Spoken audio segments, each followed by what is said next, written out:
話直說1分鐘。5月22日下午5時，港鐵將軍澳線因電纜故障，服務受阻長達5個小時。時值市民放工時段，大批市民出行受到影響。港鐵方面雖有安排免費巴士於各站點接駁，但由於事發突然且人流較大，油塘站等換乘站有不少市民被困在站內大堂等候疏導。此次事件中還有市民在車廂內見到火光及聽到爆炸聲。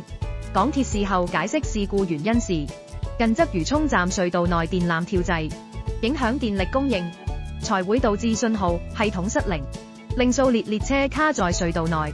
火光及爆炸聲也是因此產生。近年來港鐵事故頻發，去年共發生5宗延誤超過31分鐘或以上的事故，遭當局罰款520萬元。今年2月東鐵線太和站一架工程車發生故障，致使沿線服務延誤近7小時。5月東鐵火炭站再有工程車故障發生，令東鐵線整體行車時間額外增加10至15分鐘。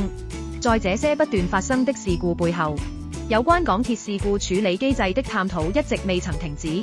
所謂罰款，應以對涉事者起到足夠震懾作用為目的。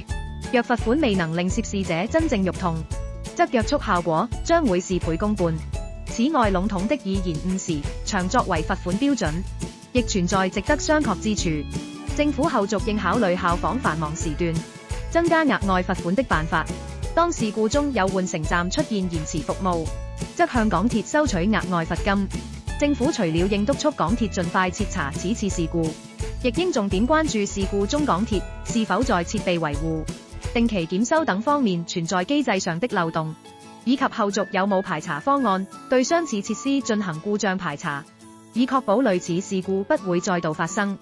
如果大家對呢個議題有任何意見，可以留言話俾我哋知。再見。